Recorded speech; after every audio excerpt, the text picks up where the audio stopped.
Well, I think obviously it was a good win against a real quality team.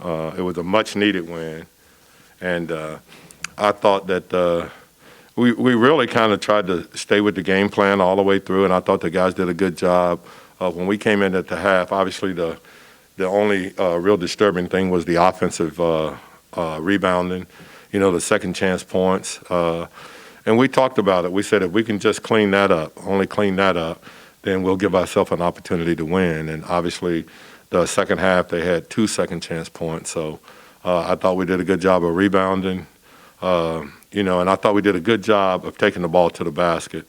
When they played a small lineup, the rim protection is it's not great. I mean, obviously, you still got LeBron James that can do anything, but I thought we did a good job of attacking the paint. We ended up with 70 points in the paint, and I thought that was kind of the difference in the game. We were able to get the ball to the basket, and that's why we shot a high percentage. I think we shot 55% or something like that.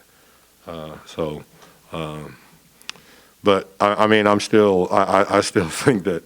I mean, you have to marvel at what that guy does at his age. I mean, it's the most amazing thing to see LeBron and to see everybody else, other than he and Tom Brady, to play at the level that those guys are playing at with the number of years that they've had in the league and everything that they've gone through and the playoffs and, the number of playoffs games and being in the finals for 9 straight years. I can't say enough about the guy. I really can't. I mean, it's amazing what he's doing this year. His 19th year in the league. You just don't ever see it. Alvin, you talked a couple of games ago about you're not a team that has a LeBron James. You're a team that everyone has to contribute. Was this maybe your best, well-rounded game where everyone who stepped on the floor contributed? Well, I think so. From a quality opponent standpoint. And the way we played and the way everybody contributed and like I said, I was happy with the way we followed the game plan, they've got some shooters. I think Malik Monk is playing probably his best basketball of his career, shooting the ball at a real high level.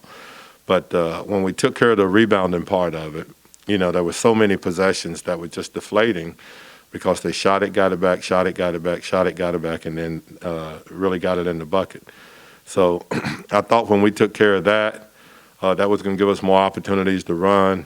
With the opportunities to run, obviously, Fox is going to have a chance to get the ball in the paint and get it to the basket. And I thought he played one of his better games for us from the standpoint of attacking the basket. Alvin, you guys rattle off, 40 in that third.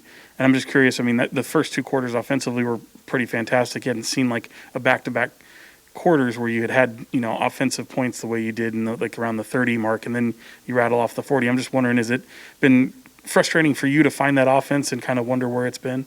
Well, yeah, and I mean, it's no secret that we really struggled in the third quarter. And so the thing that we've tried to do is get them out of the locker room early, give them a chance to get a good warm-up. And I thought we started it the right way, executed 2 really good plays out of the, timeout, at the start of the third quarter, and then got a couple of easy baskets. And then I felt like we were good defensively in those situations. We try to take away drives and we try to take away threes.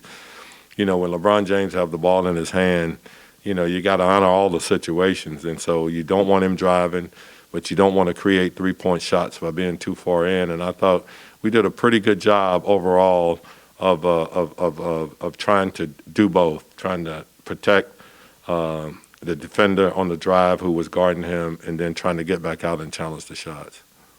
Alvin, the Lakers are one of the highest scoring second half teams in the NBA. What kind of defensive adjustments did you guys make in the second half to limit those scoring? I think they had 23 in the third and 26 in the fourth. Well, I don't think we really made any adjustments. I think the adjustment was really the offensive rebounding part of it because they didn't shoot a real high percentage in the first half, but the offensive rebounding points, when you give up 20 second chance points in a half, you don't really have to shoot a high percentage.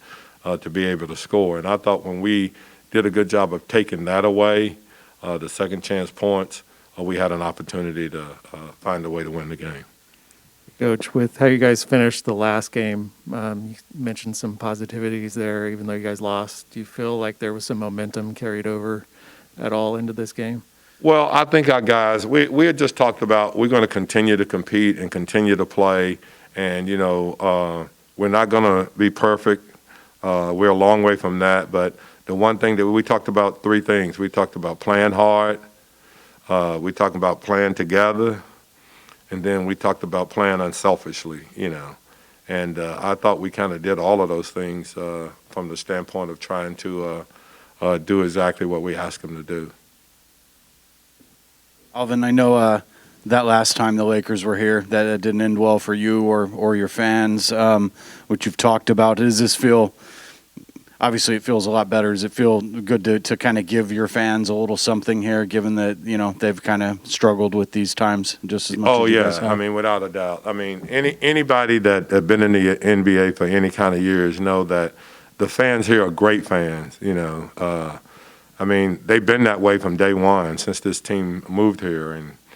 And I remember the games in the warehouse, where it was rocking and going back and forth, and that thing was packed every night. And then, obviously, at Arco,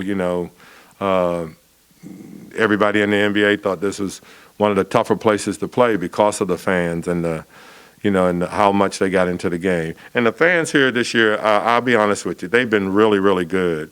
It's been a real tough home situation for them, and they still come out and they're still very supportive. And as I said earlier today, if we want to take those gold jerseys out of the stands where all the tickets are, then we have to continue to play at a level like this where we have Sacramento people sitting in those seats and not Laker people. Alvin, do you have any update on Marvin? Just looked like his hand got hit hard there. Yeah, it did, and I don't have anything right now. I'm sure I'll get something when I go back in there, but don't know what it is right now. I think the doctors were looking at it, so we'll see. All right, Coach, we got a few on the Zoom. Christos, go ahead. Hello, Coach. Congratulations on the win, first of all. Thank you. Another great performance from De'Aaron Fox tonight. What type of leadership he brings in the team from your perspective? Well, it's like I told you guys. He's not a rah-rah guy. He's a pretty quiet guy, but, he goes about his job in a real professional manner. He leads our team without verbally being a guy that has to do a lot of talking. He goes out and plays his butt off night in and night out, and I think that's what you would want to have from the leader on your team. Brendan? Hey, Alvin, yeah, you guys did. We're doubling LeBron there, especially when he was posting up, and that led to a lot of rotations on the other side. And I think that's an area where the team has struggled at times throughout this year. But tonight, you guys were a little more successful. What did you like from the rotations that you were seeing from the team and the communication on the defensive end? I thought we did a really good job of getting in and out in the rotations. I didn't think we overhelped.